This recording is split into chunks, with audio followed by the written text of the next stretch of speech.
할렐루야. 오늘 이 시간은 영적 성장론 그 9번째 시간으로 세 번째 연단 과정에 대해 증거를 하도록 합니다. 자, 여러분, 오늘 이 증거하시기 전에 먼저 이 연단이라는 낱말을 한번 우리가 상고해 봐야 할 필요가 있어요. 자, 사전에 찾아보았더니 이 연단이란 뜻은 명사로서 첫째 의미는 쇠붙이를 불에 달군 후에 두드려서 단단하게 함이고, 또 다음은 몸과 마음을 굳세게 함이고, 마지막으로 어떤 일을 반복하여 익숙하게 됨 또는 그렇게 됨이라고 세 가지 의미를 부여하고 있어요. 자, 그런데 이러한 의미를 가지고 있는 이 연단을 로마서 말씀에서 보면 이제 예수님을 믿음으로 의롭다 하심을 받은 성도들의 삶에서 꼭 필요한 삶이라고 말씀을 하고 있습니다.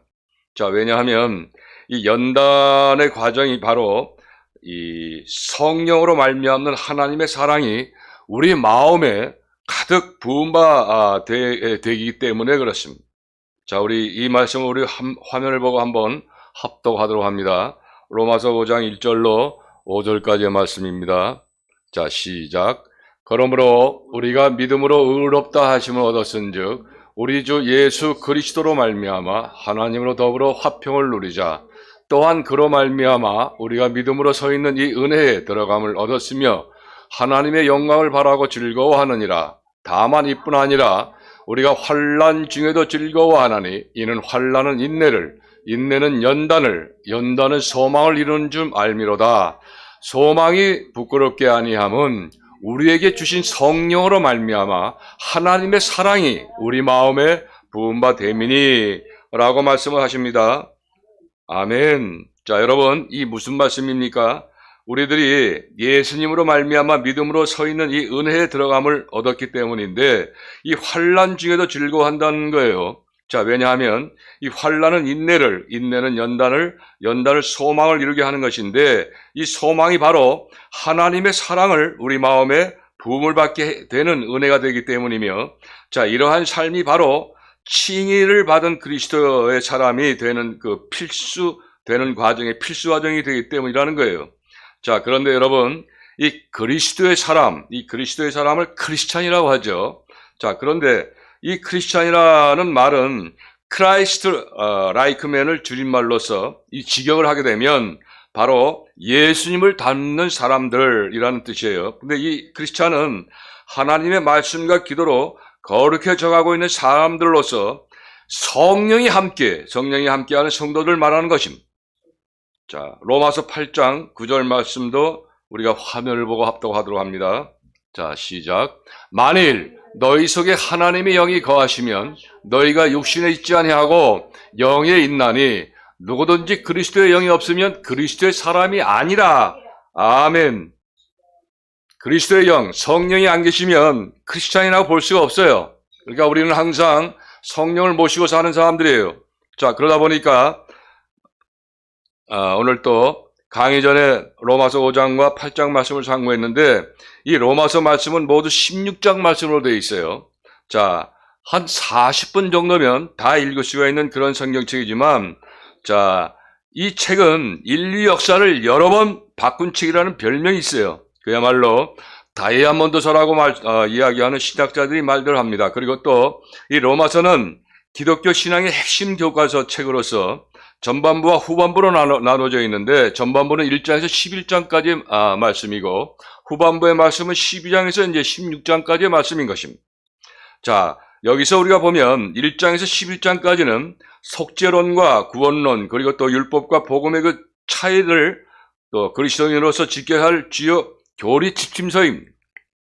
그러나 하반부 12장에서부터는 그리스도 안에서 시행해야 하는 새로운 생활, 즉 믿음으로 반드시 해가야 하는 그 지침서를 말하는 거예요. 자, 그러면 이 지침서인 로마서 12장이 시작되는 말씀이 과연 어떤 말씀인지 우리 또 화면을 보고 합독하도록 합니다. 자, 시작. 그러므로 형제들아, 내가 하나님의 모든 자비하심으로 너희를 권하노니 너희 몸을 하나님이 기뻐하시는 거룩한 산 제사로 드리라. 이는 너희의 드릴 영적 예배니라. 너희는 이 세대를 본받지 말고 오직 마음을 새롭게 함으로 변화를 받아 하나님의 선하시고 기뻐하시고 온전한 뜻이 무엇인지 분별하도록 하라. 아멘. 여러분, 자, 이 그러므로라고 접속사가 되어 있죠. 11장 끝절과 그 다음에 이제 12장 2절이 12장 1절이 시작되면서 그러므로 하고 접속사가 되어 있죠. 바로 이 그러므로라는 말씀은 1장부터 11장까지의 말씀의 핵심 교리를 이제부터는 그리스도인들이 실천에 옮기라는 주어가 됩니다. 주어. 그러니까 제일 먼저 우리 몸을 하나님이 기뻐하시는 거룩한 산 제사로 드리라고 명령하세요.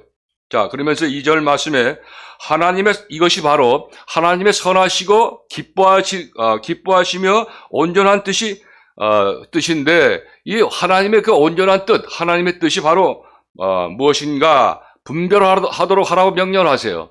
하나님의 뜻이 과연 무엇이냐? 너희들이 분별을 해라. 그렇게 말씀하시는데, 자, 바로 이 하나님의 뜻이라고 하는 것은 말씀에서 또 나오죠. 데살로니가전서 4장 3절 말씀에 또 5장 22절로 이렇게 연결되어서 말씀을 해요. 우리 또 화면을 보고 한번 확인하도록 합니다. 자, 먼저 데살로니가전서 4장 3절을 합독하도록 합니다. 시작.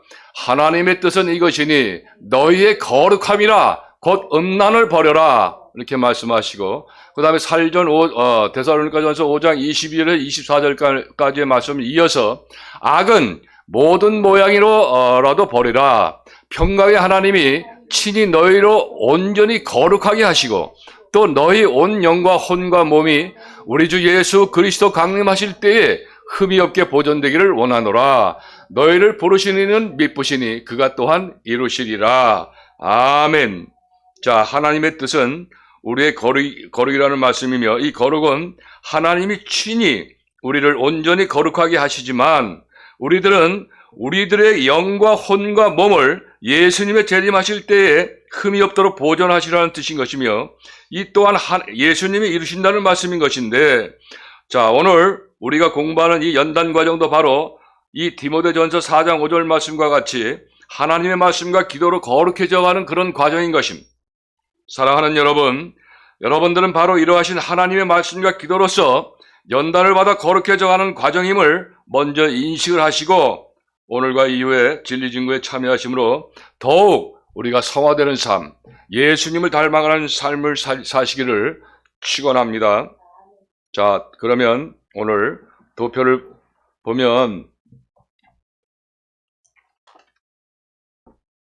자, 출애굽해서 1차 연단 과정을 통과하고 축복 과정을 지나 2차 연단 과정, 또 축복 과정을 지나서 3차 연단 과정 초기에 보면 가데스 무리와 생수서부터 시작이 돼가지고 오늘은 이 3차 세 차례 연단 과정을 들어가는 그러한 설명을 이제 오늘 강의로 증거를 하게 되는데, 모두 8가지 대지로 되어 있어요. 자, 가데스 무리와 생수, 식물이 박감, 그 다음에 열병이 물린다는 거, 이렇게 단계적으로 8단계로 해서 8대지로 오늘부터 강의가 시작되는데, 이 내용이 너무 길다 보니까 오늘은 이때 1대지에서 4대지까지 오늘 여러분들한테 증거를 하고, 다음 주 이 시간에 나머지 이제 5대지서부터 8대지까지 이제 증거하도록 그렇게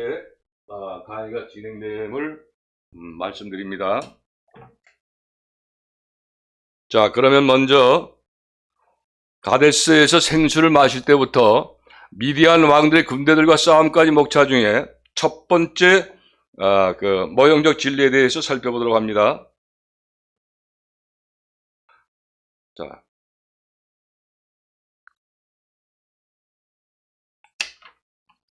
조금 전에 도표에서 설명한 바와 같이 이 출애굽한 이스라엘 백성들이 이 가데스에서 생수를 마시는 과정부터 8단계인 미디안 왕들의 군대까지 싸움의 그 모형적 진리에 관한 말씀은 이 성경 말씀에 나와 있어요. 이 민수기 20장부터 31장까지 기록되어 있는데, 이 말씀이 오늘날에 있어 모든 성도들의 그 세 번째 연단 과정에 대한 모형적 진리를 말씀하신 거예요. 자, 이 말씀을 적용해서 오늘날 성도들이 이 과정을 통과하게 될 세 번째 연단 과정에 대한 모형적 진리를 간단하게 요약을 하도록 합니다. 자, 민수기 20장부터 31절까지의 말씀을 요약을 해보면, 자, 이제 그 이스라엘 백성들은 40년 정월의 가데스라고 하는 장소에 머무르게 되는데, 자, 그곳에는 물이 없었으므로 이스라엘 백성들이 그 모세와 아론을 원망하게 됩니다. 근데 이때에 여호와 하나님께서 반석에서 생수가 나오게 이제 하셨습니다. 자, 그리고 제사장 아론은 호르산에서 별세를 하였고, 그 뒤에 홍해 옆에 있는 길을 지나가면서 식물이 박하여져서 모세와 하나님을 향한 이스라엘 백성들의 원망과 함께 반역이 있게 됩니다. 반역이 있게 되는데, 이 반역에서 이 백성들은, 이스라엘 백성들은 하나님께서 보내신 그 불뱀에 물려 큰 고통을 당하게 됩니다. 자, 그리고 그 후에 계속 진행하던 중에 이스라엘 백성들은 아모리 왕 시온 군대와 또 바산 왕 옥의 군대들과 대치하게 됨에 따라 전쟁을 하게 됩니다. 이 전쟁 싸움터에서 이스라엘이 승리하게 되는데, 그 후에 이스라엘 백성들은 모압 평지에서 발락 왕과 또 발람 선지자, 그리고 모압의 그 음녀들의 유혹을 받고 범죄를 하게 되는데, 자, 이때에 이스라엘 백성들이 음녀들과 음행하고 또 우상을 경배하면서 우상의 제물을 먹게 되는 죄를 범하였으므로 이때 하나님께서는 연병으로 크게 진노를 하십니다. 그리고 비느하스가 음녀 고수비를 죽이자마자 계속되었던 연병은 그치게 되었고, 그 후에 이 백성들을 계수하여 광야에서 죽이기로 작정했던 60만 명이 모두 죽었으며, 이제 그 가나안 땅에 들어갈 수 있는 60만 용사가 모두 준비된 것을 확인되어요. 그러니까 새로 태어난 이스라엘 백성들 40년 동안에 그런 이스라엘 백성들, 그 중에서 전쟁터에서 나가서 싸울 수 있는 그런 용사가 모두 준비된 것이 확인된다는 거예요. 그러니까 이때에 모세는 여호수아를 안수하고 후계자로 세우게 됩니다. 자, 그리고 이 일 후에는 비느하스는 용사들 12,000명을 이끌고 미디안 왕들과 군대들 모두 멸망시켜요. 자, 이러한 민수기 20장부터 31장까지 기록된 말씀들이 바로 오늘날에 있어서 모든 성도들이 세 번째 연단 과정에 대한 그 모형적 진리를 간단하게 요약한 그런 말씀인 것입니다.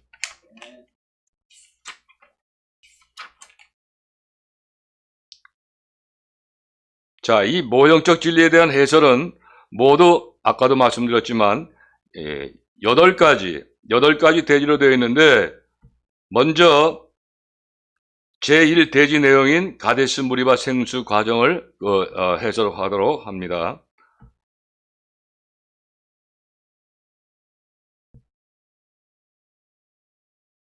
자, 가데스 무리바 생수.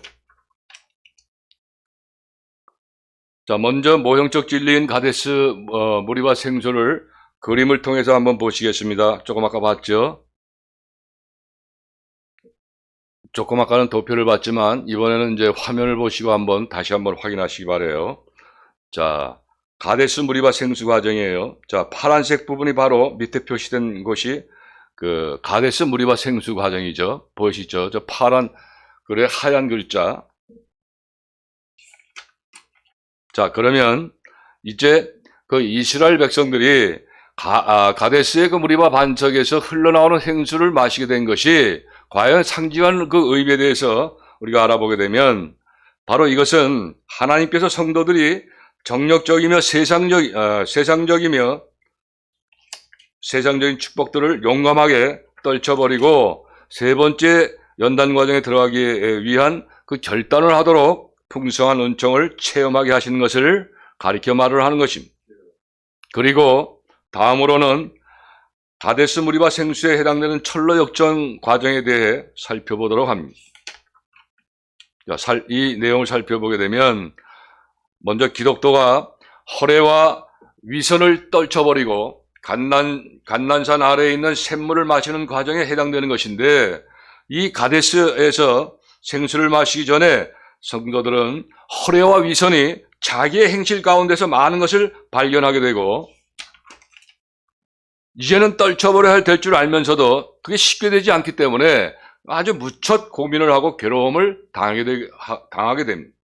자, 그러다가 가데스 무리바 생수, 즉 하나님의 풍성한 은혜를 체험할 때에 이때 성도들은 과감하게 결단하며 큰 손을 본다 할지라도 철저한 영적 생활로 정진을 하게 되는데, 다시 말씀드리자면 이때 성도들은 무리바 생수를 마실 때 일사각오의 정신과 또 엄격한 극기생활과 철저한 절제 생활, 그리고 영웅적인 사랑 실천과 규명 있는 경건 생활을 위해서 이 큰 자신의 큰 고난과 손해를 감내하게 됩니다. 즉 명예나 권세나 물질, 또 고급스러운 생활과 이 남녀 간의 무질서한 관계 등과 또 부부관계 등 이런 모든 것들을 용감하게 과감하게 포기하게 되는데, 이러한 과정이 바로 가데스 무리바 생수에 해당되는 철로 역정의 모형인 것입니다. 다음은 이제 가데스 무리바 생수에 해당되는 철로 역정 과정을 화면을 통해서 잠깐 보시겠습니다. 가데스 무리바 생수에 해당되는 철로 역정 과정입니다. 자, 그 파란 바로 밑에 되어 있죠. 기독도가 허례와 위선을 떨쳐버리고 감난산 아래에 있는 샘물을 마시는 그 과정에 해당되는 것이죠. 자, 다음 자기를 포기하는 체험에 대해서 살펴보도록 합니다. 이 성도들이 이때에 이런 과정에 자기를 포기하는 체험의 과정에 우리가 한번 살펴보도록 되면, 자아가 깨어질 때마다 이때 조금씩 있었으나 이 가데스 무리바 생수를 체험하게 될 때 큰 것들을 포기해야 된다는 것이므로, 엄격한 생활을 하면서 사랑을 실천하며 자신이 그 거지 같은 신자가 된다 할지라도 오직 이때는 하나님의 생명을 얻기 위한 결심과 또 각오로 자신의 그 모든 정력적인 모든 것들을 떨쳐버리게 되는 것을, 되는 체험을 말하는 것인데, 자, 이와 같이 세 번째 연단 과정에 들어가는 성도들은 과연 그러면 어떤 성도들인가라는 것을 우리가 또 알아봐야 되는데, 먼저 이러한 성도들은 첫째, 목표의식이 뚜렷해요. 목표. 그리고 이러한 목표가 있기 때문에 뚜렷한 자신의 좁은 길을 걸어가야 할 그 목표가 뚜렷하기 때문에 이러한 모든 역경들 잘 극복하게 되는 거예요. 왜? 예수님이 함께 하시니까. 모든 역경들, 또 순간순간 주님의 위로와 용기와 희망과 유익을 많이 얻게 되는 것을 또 체험하게 하세요. 왜? 우리는 연약한 존재들이기 때문에 순간순간 하나님이 붙잡아 주시고 예수님이 손을 붙잡아 주시고 같이 동행 안 하면 절대 연단 과정에 들어갈 수가 없고 연단에 이길 수가 없다는 거예요. 자, 그런데 이 목표는 성도들마다 견해가 각자가 다 다양합니다. 자, 어떤 성도들은 완덕을, 어떤 성도들은 생명 내주 합의를, 또 어떤 성도들은 영성 결혼 혹은 사랑의 합일 등의 목표라고 이제 각자 목표가 세워지게 되는 것이죠. 자, 이때 어떤 성도들은 또 성결 또는 완전 성화의 은총을 목표로 하고, 또 어떤 성도들은 하나님의 영광을 보고자 하는 것을 목표로 삼는 것입니다. 자, 이렇게 표현들은 각각 다르지만 성경적인 목표는 오직 영적 할례를 받고 생명과를 먹는 경험, 즉 죄의 법칙에서 해방되고 생명이 내주합일되는 것을 말합니다. 그리고 이 과정에서 이 진충의 경험, 그 철로 역정의 진충의 경험에 대해서 마지막으로 한번 살펴보게 되면, 이제 이 기독도가 아담 노인의 세 딸, 즉 이 아담 노인의 세 딸이라고 하는 것은 성경에도 말씀에 나와 있죠. 요한 1서에 육신의 정력과 안목의 정력과 이생의 자랑, 이것과 결혼시켜 주겠다는 그 강력한 유혹에 끌려가요. 자, 그때 이 잘못을 기독도가 크게 깨닫게 됩니다. 그리고 아담 노인을 떨쳐버리고 할 때에 이 몸이 반쪽이 떨어져 가는 것과 같은 큰 고통을 겪게 되는데, 이러한 경험은 바로 성도들이 육적 축복, 즉 정욕적인 생활에 얽매여 허례와 위선에 빠져 있음을 크게 깨닫고 고민하며 괴로워하다가 결국은 풍성한 은총을 체험하면서 용기와 결단력을 얻어서 육적인 것들을 과감하게 버릴 때에 마치 몸에 반쪽이 떨어져 나가는 것 같은 큰 고통을 당하게 된다는 것을 의미하는 것이. 자, 다음은 가데스 무리바 생수에 해당되는 철로 역정의 진충의 경험을 이 화면의 그림을 보고 한번 보시겠습니다. 가데스 무리바 생수에 해당되는 진충의 경험입니다. 자, 여기 보게 되면 아담 노인의 유혹에 끌려가다가 이 기독도가 잘못을 크게 깨닫고 이제 큰 고통을 겪은 후에 떨쳐버리게 된 그런 과정입니다. 추가적으로 가데스 무리바 생수 체험에 대한 프란치스코 살레오의 신뢰를 보충해서 설명을 하도록 합니다. 자, 구교, 그러니까 이 카톨릭이죠. 구교의 프란치스코 살레 시오는 프랑스 사람으로 1567년에 태어나서 55세 되는 때에 그 소천한 살레 시오는 이 스위스에 있는 주네부시에서 주교의 직분을 받아 봉사하던 그런 분이었습니다.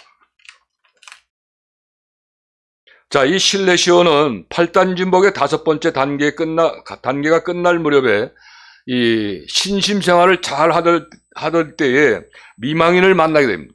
그리고 미망인을 만나 교제하게 되었는데, 이 프란치스코 살레시오는 이 아리따고 정말 신실한 그 미망인과 교제를 하게 됩니다. 그러면서 점점 자신도 모르게 사랑하는 마음이 생기게 되고, 나중에는 남녀간의 애정이 가득 차게 되어버립니다. 음란성의 그 마귀가 역사하기 시작한 것이죠. 그리고 살레시오는 편지나 대화 중에서 그 미망인을 향해서 내 마음속에는 오직 당신을 사랑하는 마음이 많은 것을 보니까 하나님께서 당신을 얼마나 사랑하시는지를 알겠다라고 하는데 위선적인 말을 하게 됩니다. 왜냐하면 주교 입장에서 그 미망인 그 성도에게 그렇게 사랑을 고백한다는 게 말이 안 되잖아요. 그러다 보니까 이 편법을 쓰는 거죠. 이게 다 사탄이 하는 짓이에요. 자, 이것을 과감하게 연단시켜야 됩니다. 자, 이와 같이 살레시오는 한동안 육적 애정에 사로잡힌 생활을 하다가 어느 날 문득 자신이 그 위선적인 생활에 젖어 있음을 깨닫게 되고 부끄러워했을 때, 바로 이때 성령이 강하게 역사를 해주시는 거죠. 성령이 역사를 안 하시면 절대 깨달을 수가 없어요. 또 이 살레시오도 항상 성령이 계시기 때문에 그걸 깨닫게 해주시는 거예요. 아까도 말씀드렸죠. 크리스찬은 성령을 모시고 사는 사람들이라 성령이 없는 사람은 크리스찬이 아니다 하는 말씀을 다시 한번 이 상황에서 말씀을 드리게 됩니다. 자, 이때 이제 살레시오는 성령이 강하게 자신의 그 부끄러움을 깨닫게 해주셨을 때에 살레시오는 크게 결단을 합니다. 자, 그러니까 우리가 연단을 받고 이 정결해져 나가는 것이 결코 우리의 어떤 공로나 자기의 노력이 아니에요. 100% 하나님의 은혜, 성령께서 은혜를 우리 가운데 계셔서 인도해 주시니까 가능한 거예요. 우리 사람들은 연약한 존재이기 때문에 성령의 도우심이 없이는 절대 연단의 생활에 들어갈 수도 없는 거예요. 자, 이때 실레시오는 크게 결단합니다. 그리고 그 미망인과 애정관계를 완전하게 떨쳐버리기 위해서 강한 자신의 직분까지, 주교 직분까지 떨쳐버립니다. 그리고 수도생활로 들어가게 됩니다. 자, 이러한 살레시오의 삶이 바로 그 모형적 진리의 그 가데스 무리바 생수 체험을 하게 되면서 세 번째 연단 과정을 들어가는 그런 과정에 이러한 큰 결단을 하게 된다는 것을 다시 한번 우리가 깨닫게 되는 것입니다. 다음으로 모형적 진리에 대한 해설 목차 중 두 번째 대지인 식물의 박함에 대해서 살펴보도록 합니다. 두 번째 대지 내용이죠. 자, 먼저 이 식물의 박함에 대한 모형적 진리에 대해 알아보게 되면 그 이스라엘 백성들은 아론이 그 별세한 후 광야를 진행하다가 홍해의 엽기를 통과하게 되었을 때에 식물이 박하다고 원망하며 반역한 사건이 이 식물의 박함 과정의 그 모형적 진리에 해당되는 그런 사건입니다. 자, 이제 모형적 진리인 제사장 아론의 별세를 그림을 통해서 한번 또 확인하도록 합니다. 제사장 아론의 별세.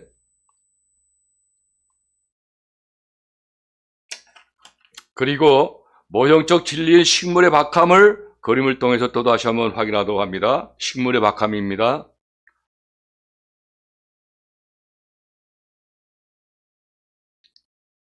이제 세 번째 연단 단계 초기에 들어가는 그런 과정이죠.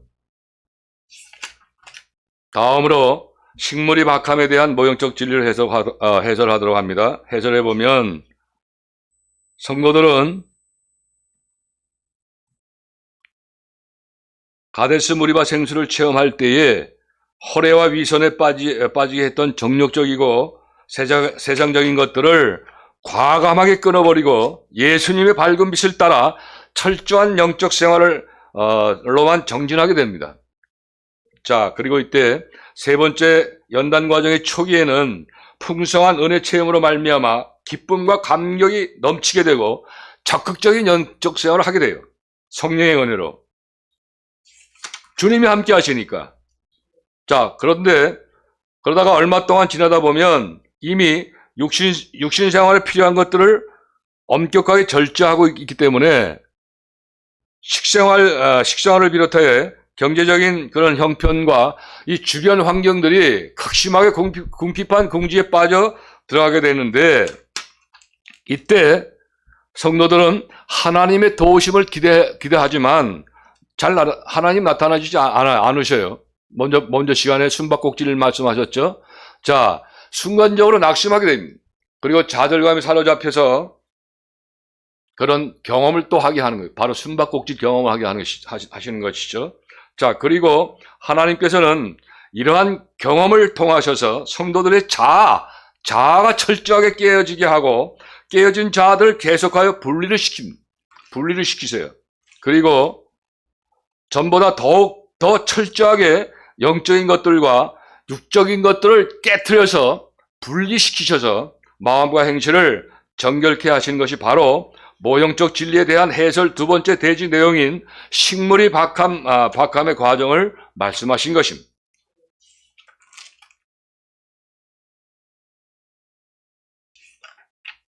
자, 먼저 불뱀의 물림에 대한 세 번째 대지 불뱀의 물림에 대해서 살펴보도록 하는데, 자, 먼저 불뱀의 물림에 대한 모형적 진리에 대해 알아보게 되면 이 하나님께서는 이스라엘 백성들이 식물이 박하다고 불평을 많이 하였기 때문에 불뱀들에게 물려서 고통을 당하게 하셔요.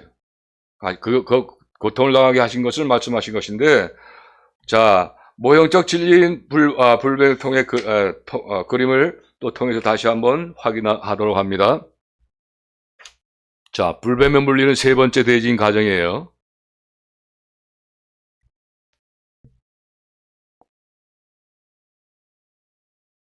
세 번째 대지의 불뱀에 물리는 과정입니다. 자, 다음은 불뱀의 물림에 대한 모형적 진리를 해설하도록 합니다. 자, 이것을 해설해보면 이제 성도들이 식물의 박함 과정에서 낙심을 하고 원망이나 불평을 하였으므로 더욱더 온전하게 인내하고 사랑을 실천하는 그 성도들이 되도록 하기 위해서 마귀들의 공격을 받아 각종 시험 풍파를 한동안 겪게 하시는 과정을 말한 것인데, 자, 이때에 성도들은 자신들의 부족했던 행실에 대하여 크게 부끄러움을 느끼면서 철저하게 회개를 하게 됩니다. 그리고 더욱더 새로워지게 되는 것입니다. 자, 그리고 다른 궁지에서 이제 어느 정도 벗어나게 되면 또다시 풍성한 은혜와 위로를 받고 다시 용기와 희망을 갖게 되는 과정을 바로 이 불뱀의 물림에 대한 모형적 진리를 해설하는 것입니다.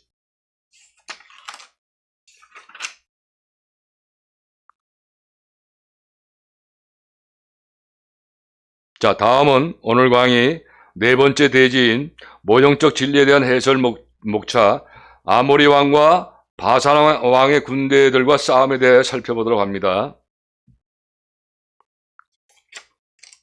먼저 아모리 왕과 바산 왕 군대들과 싸움에 대한 모형적 진리에 대하여 알아보게 되면,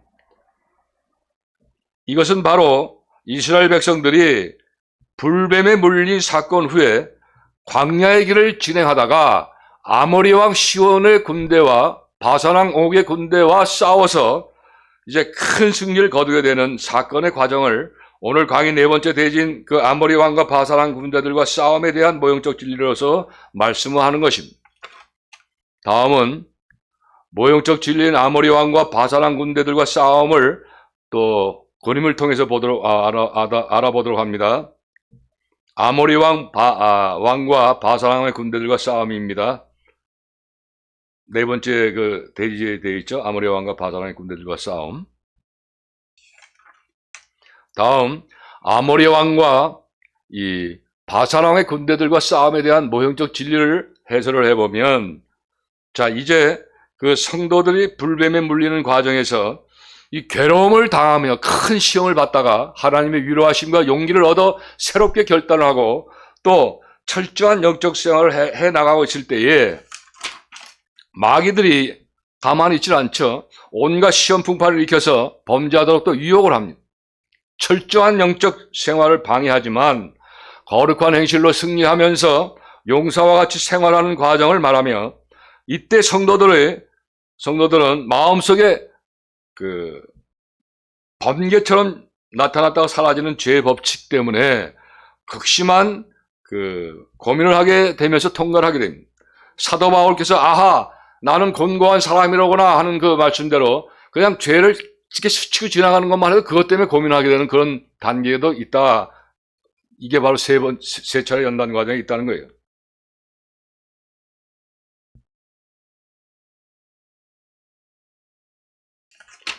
자, 다음으로 아모리 왕과 마당 군대들과 싸우는 과정에서 마귀가 일으키는 환란 풍파에 대해 알아보게 되면, 이 마귀가 일으키는 그 환란 풍파라는 것은 성도들이 그 삶 가운데에서 그 중상모략을 당하거나 멸시천대를 받는 것이나 또 심한 경제적 어려움을 당하든지 또는 가족이나 친척과 친구나 이웃에게나 또 교회로부터 버림받는 것이나 배척을 당하거나 철저하게 고립되거나 미움을 받는 것이나 또 애매한 고난을 당함 등 매우 다양하게 나타나게 되는 것을 말하는 것이며, 마지막으로 아모리 왕과 바산 왕 군대들과 싸우는 과정에서 성도들 어떻게 되는지에 대해서 우리 살펴보도록 합니다. 자, 먼저 이 사랑과 인내와 겸손, 온유, 충성, 자비, 절제 등의 영웅적인 그 사랑의 그 성령의 그 9가지 열매죠. 영웅적 덕행으로 모든 환란 풍파를 잘 극복하면서 승리를 하게 됩니다. 그리고 이 과정에서 때로는 낙심과 좌절을 느낄 때도 있지만 성령의 도우심을 받아 밝은 빛의 열매를 많이 맺는 생활을 하게 되는 것을 말하는 것입니다. 자, 이제 추가 사항으로서 세 번째 연단 과정, 즉 철로 역정의 간난산 과정을 통과하는 성도들이 이 마귀와 싸워 이긴 그 신뢰를 들어보도록 합니다. 여러분, 이 신뢰라는 말은 실제로 있었던 일을 말하는 것인데 캄보디아 현지인 5분의 전도사님들 잘 이해가 안 되실 거예요. 그래서 다시 한번 설명을 하겠지만 실제로 일어났던 그 예화를 말하는 거예요. 자, 이 예화는 한국이 일본 통치 시하에 있을 때 실제로 있었던 사건으로서 바로 그때 산정현 교회 담임 목사이신 주기철 목사님의 그 예화인 것이에요. 자, 일제시대의 만렵에 일본 총독부는 신사 참배를 하지 않고 있던 교회와 성도들을 말살시키기 위해서 적극적으로 박해를 하게 되었는데, 캄보디아 전도사님들은 이 신사 참배라는 것이 그 당시 일본이 한국의 종교나 또한 사상 자유를 억압하기 위해서 신사의 배대, 즉 참배하도록 강요했던 행사였는데, 이 신사라는 것은 일본 왕의 그 조상이나 고유의 신앙 대상인 신 또는 일본 국가의 그 공로가 큰 사람을 신으로 모신 사당을 의미해요.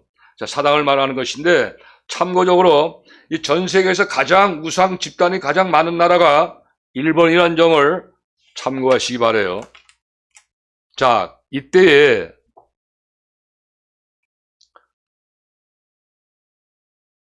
바로 이러한 때에 한국의 수많은 교회와 목회자들과 성도들이 일본 총독부의 관권 통지로 인하여 살벌한 분위기가 계속되는 가운데에 결국 신사참배를 할 수밖에 없었는데,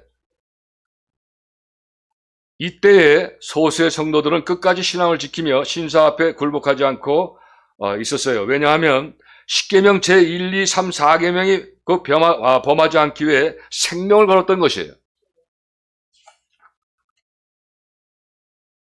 그런데 이때에 이 주기철 목사님은 그 엄청난 환난과 핍박을 당하면서도 언제든지 하나님의 뜻대로 살기 위해 최선을 다하는 가운데에 영적으로 부끄러운 일이 있었고 승리하는 생활을 하게 되었던 것인데, 이 주 목사님은 이러한 삶을 바로 영적 성장론에 비춰보면 1938년부터 1944년까지 약 7년 동안 이 감옥 생활을 하시는 가운데에 이 철로역장의 간난산 과정과 허와시 과정을 통과하셨다는 것을 알 수가 있게 되는 것입니다. 그리고 주 목사님은 이러한 감옥 생활을 하시면서 어느 때에는 강목이 뭐냐면 매를 때리는 나무를 얘기해요. 강목이 부러져 나갈 정도로 매를 맞기도 하셨고, 또 전기로 고문을 당하기도 하셨고, 고춧가루를 물과 코에 입속에 가득 부은 그런 고통. 여러분, 우리가 밥을 먹다가 고춧가루 하나 먹어도 얼마나 매워요. 근데 코에다 막 그걸 들어 부은 거예요. 자, 그런 고통을 당하시면서 천장에 거꾸로 매달려서 매를 맞기도 하셨어요. 또 손톱과 발톱이 뽑히고 그 자리를 대꼬챙이로 쑤시는 이런 악독한 그런 어려움도 있었어요. 그 밖에도 온갖 수치와 능력의 고문을 당하셨습니다. 이뿐만 아니라 헐벗고 굶주리는 때도 많으셨어요. 여름철에는 모기나 벼룩이나 빈대들 때문에 고통을 많이 당하셨고, 주 목사님 피를 막 흘리시고 하는데 모기나 빈대들 얼마나 좋아하겠어요. 그런 고통을 당하시면서 추운 겨울에는 물이나 피로 젖은 옷과 온몸이 그냥 교도소가 난방 시설이 되어 있겠어요? 뭐가 있겠어요? 그냥 얼어붙는 거예요. 피로 해서 옷에. 그런 큰 고통을 당하셨는데, 일본의 박해자들이 주 목사님을 박해한 목적은 바로 일본 신사에 참배토록 하는 목적이었어요.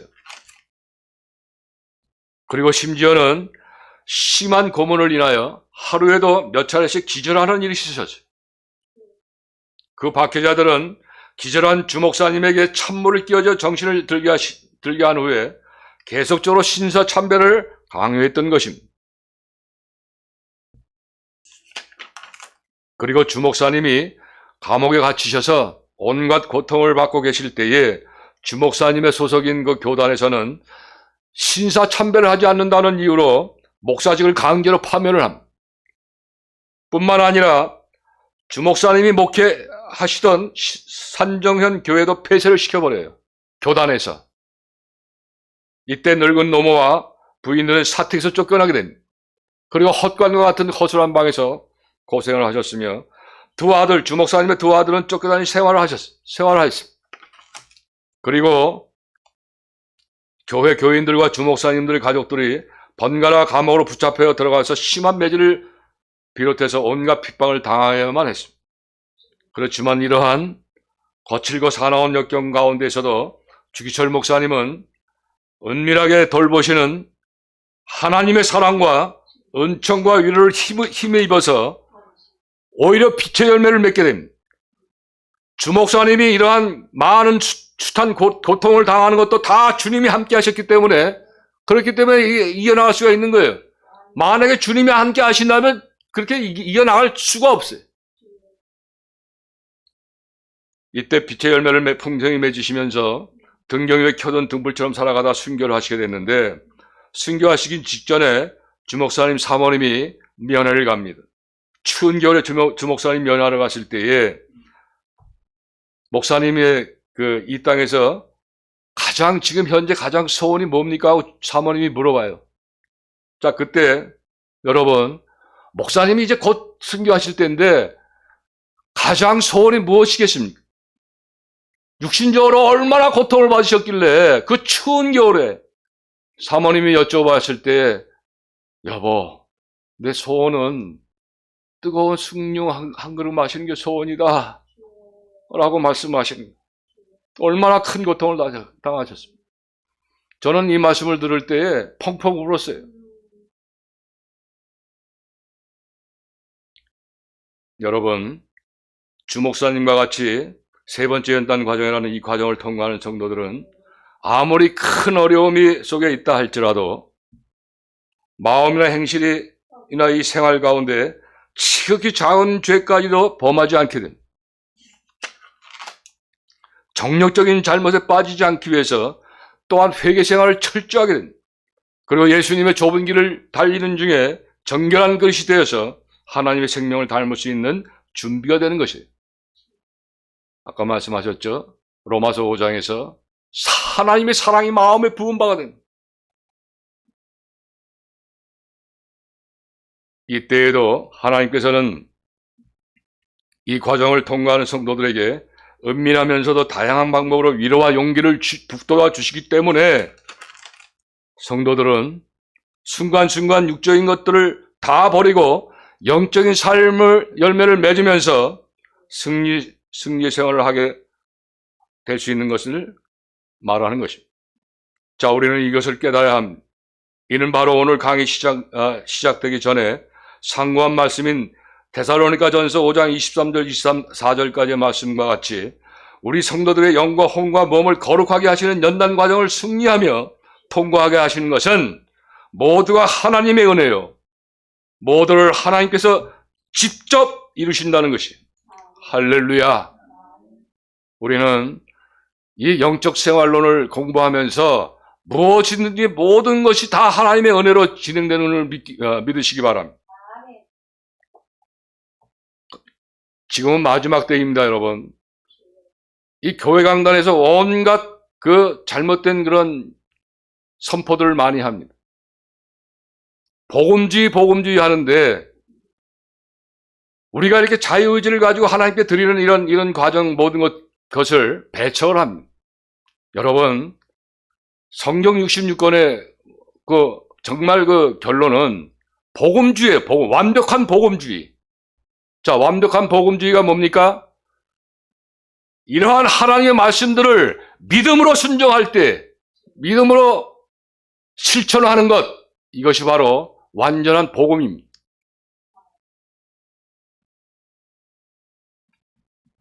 자, 이제 주기철 목사님의 감난산 과정과 허와시 과정을 그림을 통해서 본후에 오늘 강의를 모두 마치도록 합니다.